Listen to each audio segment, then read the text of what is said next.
जय हिंद बच्चों। बच्चों आज हमारा टॉपिक है विज्ञान या फिर साइंस। तो साइंस के बारे में आज डिटेल में यहाँ बताया जाएगा और उसमें भी जो हमारे फिजिक्स, केमिस्ट्री और बायो है, इसमें अलग अलग पार्ट में कुछ काफ़ी इंपॉर्टेंट टॉपिक हमारे हुआ करते हैं, तो उनके बारे में हम डिस्कस करेंगे। ठीक है, तो सबसे पहले जितने व्यूअर्स हैं वो चैनल को सब्सक्राइब जरूर कर लें। तो देखिए यहाँ पे विज्ञान को इंग्लिश में बोलते हैं हम साइंस। तो विज्ञान का मतलब होता है विशिष्ट ज्ञान। देखिए, एक होता है ज्ञान और एक होता है हमारा विज्ञान। ज्ञान का मतलब होता है जैसे खाना पीना, चलना उठना बैठना, तो ये सब इसकी जो नॉलेज है वो कह में आती है, हमारी ज्ञान में आया करती है। और विज्ञान के का मीनिंग होता है हमारा विशिष्ट ज्ञान, यानी जैसे शरीर के अंदर हमारे जितने भी अंग होते हैं उनकी जानकारियां प्राप्त करना, या फिर हमारी केमिकल इक्वेशन होती हैं उनकी जानकारियां प्राप्त करना, या फिर से जल बर्फ में कैसे बदलता है और जल वाष्प में कैसे बदलता है, इसकी जानकारियां प्राप्त करना। तो इस टाइप का जो विशिष्ट ज्ञान है वही हमारा कहने विज्ञान में आता है। तो विज्ञान के तीन पार्टीशन है हमारे: भौतिक विज्ञान, रसायन विज्ञान और जीव विज्ञान। दैट मीन्स फिजिक्स, केमिस्ट्री और बायो। तो इसमें देखिए सबसे पहले जो फिजिक्स हमारा होता है उसमें क्या होता है, जो पदार्थ होता है उसकी केवल अवस्था बदलती है, जबकि जो केमिस्ट्री है हमारी उसमें पदार्थ के गुण बदल जाया करते हैं। तो इसमें अब एक एक करके हम समझते हैं। तो सबसे पहले आप भौतिक विज्ञान या फिर फिजिक्स में आइए।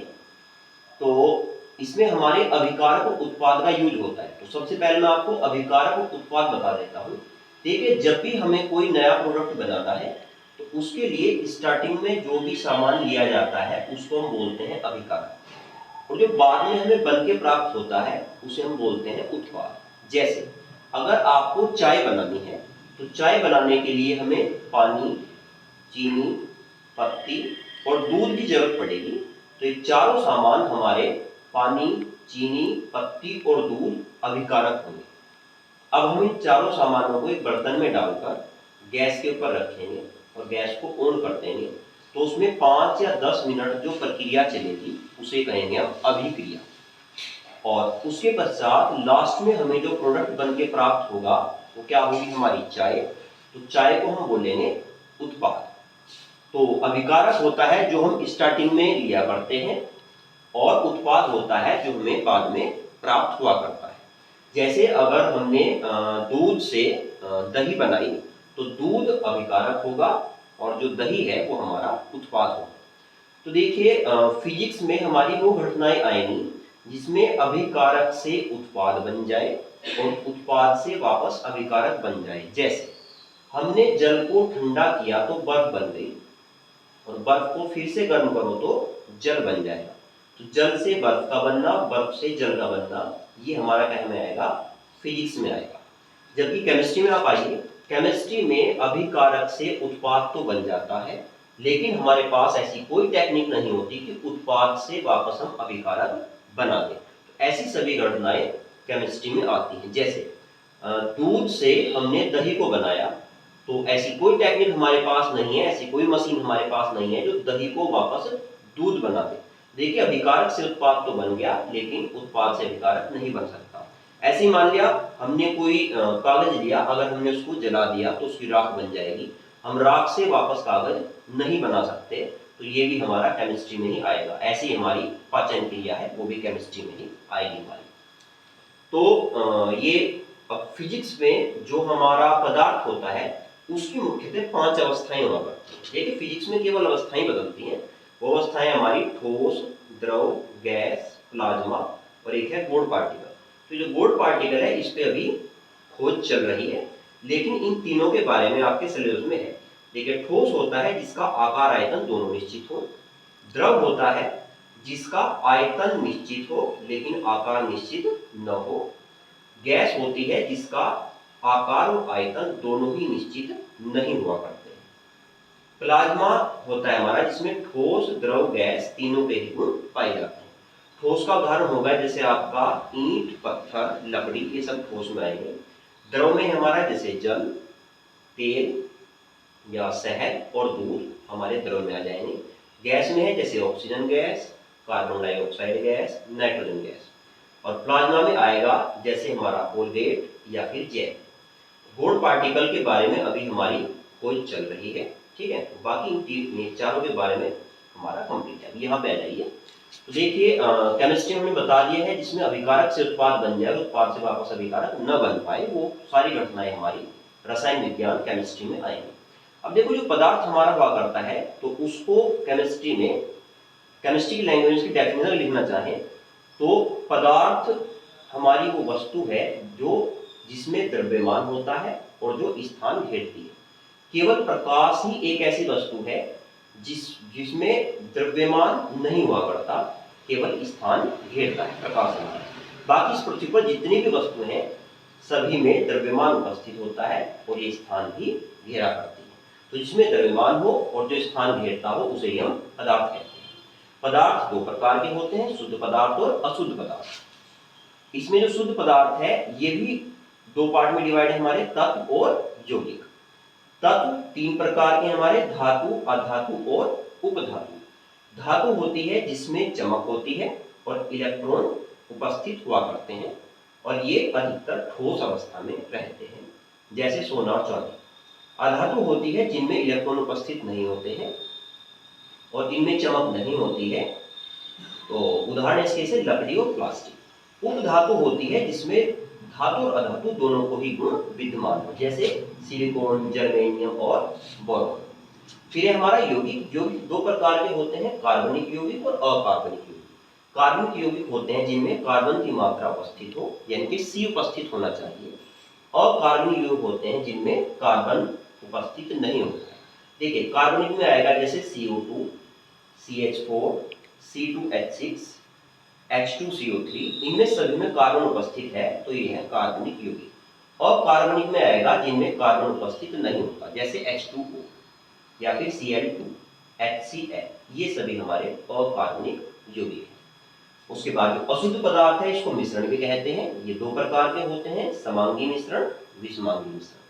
समांगी मिश्रण कहते हैं जिसके कणों का आकार एक समान हो सकेगा, और विषमांगी मिश्रण कहते हैं जिसके कणों का आकार एक समान न हो। उसके बाद आप आ जाएंगे जीव विज्ञान। देखो इसके नाम से पता चल रहा है जीवों का विज्ञान। तो जीव विज्ञान में जीवों का अध्ययन किया जाता है। अब देखिए दो वर्ड है हमारे, सजीव और निर्जीव। सजीव या जीव बोलते हैं जो श्वास लेता है, और निर्जीव बोलते हैं जो श्वास नहीं लेता। जैसे ईंट, पत्थर, ये हमारे कहने में आते हैं निर्जीव में। सजीव में आते हैं हमारे पेड़ पौधे और जीव जंतु, सजीव में आते हैं। तो जीव हमने बताया है जीव होगा जो श्वास लेता हो, तो जो भी श्वास लेते हैं उनका जब अध्ययन किया जाता है तो वो जीव विज्ञान में आता है। तो इसको भी दो पार्ट में बांटा गया है, जंतु विज्ञान और वनस्पति विज्ञान। जंतु विज्ञान को जूलॉजी बोलते हैं और वनस्पति विज्ञान को हम बॉटनी बोलते हैं। अब जंतु में वनस्पति में क्या अंतर है, देखिए जंतु जो हमारे होते हैं वो ऐसे जीव हैं जो O2 ग्रहण करते हैं और CO2 छोड़ते हैं, जैसे मनुष्य है, बंदर है, बिल्ली, गाय, भैंस, ये सब जंतु में ही आने वाले जीव हैं हमारे। उसके बाद है वनस्पति में वे जीव आते हैं जो CO2 ग्रहण करते हैं और O2 छोड़ते हैं सामान्यतः। बाकी रात में कुछ कंडीशन में ये अपोजिट भी हो जाया करते हैं, लेकिन सामान्यतः जो वनस्पति होती है वो CO2 ग्रहण करती है, O2 छोड़ती है। जैसे सभी पेड़ पौधे और प्लांट्स हमारे कहने आते हैं वनस्पति विज्ञान में आया करते हैं। एक और डिफरेंस है इनमें, जो जंतु हमारे हुआ करते हैं वो अपना स्थान बदल सकते हैं, यानी कि चल फिर सकते हैं, ये दौड़ भी सकते हैं, एक स्थान से दूसरे स्थान पर जा सकते हैं। लेकिन जो वनस्पति होती है वो अपना स्थान नहीं बदल सकती हैं, एक स्थान से दूसरे स्थान पर नहीं जा सकती हैं, और जहाँ पे ये होंगी तो जिंदगी भर वहीं पे ये खड़े रहेंगे। देखो ये तो था आपका विज्ञान के तीन पार्टीशन, फिजिक्स, केमिस्ट्री और बायो। तो ये इसकी जो है बेसिक नॉलेज थी। अब फिजिक्स जो हमारी होती है, पूरी फिजिक्स में ही हमारे कुछ सिंबल और कुछ मेजरमेंट यूज किए जाते हैं, तो जिनको हम यहाँ पे बता रहे हैं, तो ये भी काफी इंपॉर्टेंट है ताकि पूरी फिजिक्स में फिर अंदर कोई प्रॉब्लम ना आए। जैसे ये है हमारा, तो ये सिंबल है और ये बोलना भी आपको आना चाहिए, क्योंकि इससे क्या होगा, अंदर फिर कहीं पे सिंबल आएगा आराम से उसको बोल सकते हो, ताकि अंदर फिर प्रॉब्लम ना आए पड़े। देखिए ये सिंबल है हमारा अल्फा का, मैंने आगे लिख रखा है ये सिंबल, और आगे जो इसको हम बोलेंगे वो लिखा हुआ है। ये होता है अल्फा, ये हमारा बीटा, फिर गामा, रो। डेल्टा के दो साइन है, एक ये भी डेल्टा होता है, ये भी डेल्टा, ये होता है हमारा डेल, उसके बाद म्यू या माइक्रो, कहीं जगह इसको म्यू यूज करेंगे और कहीं पे माइक्रो। अगर इसके नीचे जीरो लगी हुई हो तो म्यू जीरो, इसके नीचे आर लगा हुआ हो तो म्यू आर। उसके बाद ये होता है न्यू, ये होता है एप्सिलॉन जीरो। और देखो जो भी बच्चे वीडियो देख रहे हैं वो एक स्क्रीनशॉट जरूर ले लें, ताकि अगर इसका नोट्स बनाना हो तो स्क्रीनशॉट लेके आप इसका नोट्स भी बना सकते हैं, ठीक है। तो यहाँ पे ये है हमारा एप्सिलॉन जीरो, ये होता है हमारा एप्सिलॉन, अगर नीचे जीरो लग जाए तो एप्सिलॉन जीरो और नीचे आर लग जाए तो एप्सिलॉन आर। ये हमारा निश्चित संख्या होती है और इसका मान फिक्स हुआ करता है। ए और बी के बीच में अगर ये साइन दिया होता है तो इसको बोलते हैं हम समानुपाती या फिर अनुक्रमानुपाती। अगर ए प्रोपोर्शनल 1 के अपॉन बी आ जाए तो इसको बोलेंगे हम व्युत्क्रमानुपाती। जैसे ए व्युत्क्रमानुपाती है बी के, ऊपर वाले बोलेंगे ए समानुपाती है बी के। ये सिंबल है हमारा पाई का, डी अपॉन डी एक्स, ये हमारा अवकलन या अवकलज होता है। फिर इंटीग्रेशन डीएक्स, ये है समाकलन या फिर इंटीग्रेशन बोलते हैं इसको, और अवकलन को इंग्लिश में डिफरेंशिएशन बोलते हैं। उसके बाद ये हमारा सिग्मा, ये हमारा समेशन, ये है फाई, ये होता है हमारा बंद समाकलन यानी कि क्लोज्ड इंटीग्रेशन, ये होता है टो, ये होता है हमारा कोण, प्रतिरोध का मात्रक है, ये है ईटा, ये हमारा थीटा, जहां भी एंगल आएंगे वहां पे यूज होगा। उसके बाद ये है पाई, ये हमारा जाई, ये लैम्डा, ये ओमेगा। फिर ये तो सिंबल्स हैं, फिर नीचे कुछ मेजरमेंट हैं जिनका काफी यूज होगा अंदर। तो 1 किलोमीटर में 10 की पावर 3 मीटर होते हैं, कह दो कि 1 किलोमीटर में 1000 मीटर हुआ करते हैं। फिर है 1 माइक्रोमीटर इक्वल 10 की पावर -6 मीटर। 1 एंगस्ट्रोम इक्वल होते हैं 10 की पावर -10 मीटर। 1 मीटर की क्यूब इक्वल होता है 1000 लीटर। 1 लीटर इक्वल होता है 1000 सेंटीमीटर की क्यूब। 1 फीट में 12 इंच होते हैं और 30 सेंटीमीटर होते हैं। 1 इंच में 2.5 सेंटीमीटर होते हैं। 1 मीटर में 10 की पावर 6 माइक्रोमीटर होते हैं। 1 मीटर में 10 की पावर 10 एंगस्ट्रोम होते हैं। ये ए जीरो ऊपर लगा हुआ है, ये एंगस्ट्रोम का साइन है हमारा, एंगस्ट्रोम। 1 नैनोमीटर में 10 की पावर -9 मीटर होते हैं। 1 मीटर में 10 डेसीमीटर होते हैं, 100 सेंटीमीटर होते हैं और 1000 मिलीमीटर होते हैं।